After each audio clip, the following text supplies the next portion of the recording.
আসসালামু আলাইকুম রহমতুল্লাহ।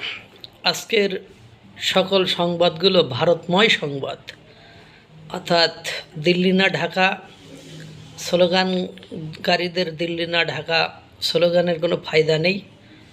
ওগুলো হলো উলুবনে মুক্তা ছড়ানোর মতো অবস্থা, ওই মানে অরণ্যে রোদনের মতো হয়ে গিয়েছে। ওসব এখন আর খাচ্ছে না। সেটা কেন বললাম? দেখলাম যে ত্রিপুরার মুখ্যমন্ত্রী বাংলাদেশের প্রধানমন্ত্রী মাননীয় তারেক রহমানের জন্য 270 কেজি আনারস পাঠিয়েছে গাড়ি ভর্তি করে। কারণ আপনারা জানেন বাংলাদেশ থেকে তাদেরকে আম পাঠানো হয়েছিল এবং তারা ত্রিপুরার সুন্দর আনারস বাংলাদেশের প্রধানমন্ত্রীর কাছে পাঠিয়েছে।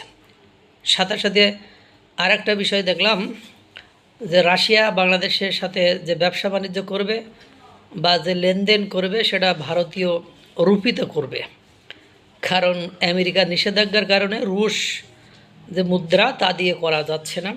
আর একটা বিষয় দেখলাম যে ভারতের রাষ্ট্রদূত বাংলাদেশে নিযুক্ত দীনেশ ত্রিবেদী মন্ত্রী মর্যাদায় তিনি রয়েছেন।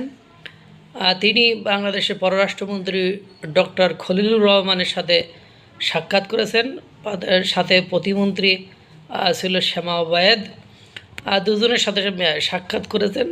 পারস্পরিক সহযোগিতার ভিত্তিতে ব্যবসা বাণিজ্য এবং দুই দেশ স্বার্থ সংশ্লিষ্টতা নিয়ে দুই দেশ সামনের দিকে এগিয়ে যাবে, এইসব আলাপ আলোচনা হয়েছে।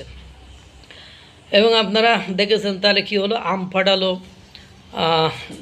পররাষ্ট্রমন্ত্রীর সাথে সাক্ষাৎ হলো এবং পরস্পর স্বার্থ বিরোধী কোনো কর্মকাণ্ডে লিপ্ত হবে না, এই ধরনের প্রতিশ্রুতি দিল। আপনারা জানেন রেল কেনা হবে ভারত থেকে, সেটা শুরু হয়ে গিয়েছে এবং বাণিজ্য তো চলতেই থাকে। এবং শুনছি যে মৈত্রী ট্রেন ছিল সেটি আবার চালু হবে।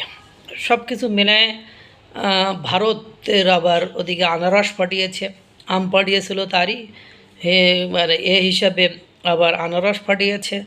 অর্থাৎ বর্তমান যে সরকার রয়েছে সে সরকার ভারতের সাথে সুসম্পর্ক স্থাপন করার দিকেই আমার মনে হচ্ছে আগাচ্ছে। পাশাপাশি আরও অনেক ঘটনাই ঘটছে, কারণ এটা মনে হয় রিয়েলাইজ করতে পেরেছে, উপলব্ধি করতে পেরেছে, কারণ ওদিকে রাশিয়া আবার রয়েছে। কারণ চীন থেকে ইতিমধ্যে বাংলাদেশের মাননীয় প্রধানমন্ত্রী ঘুরে এসেছেন, মাসের বেশি হয়ে গিয়েছে, কিন্তু কোনো ফল হয়নি, কোনো রেজাল্ট আসেনি।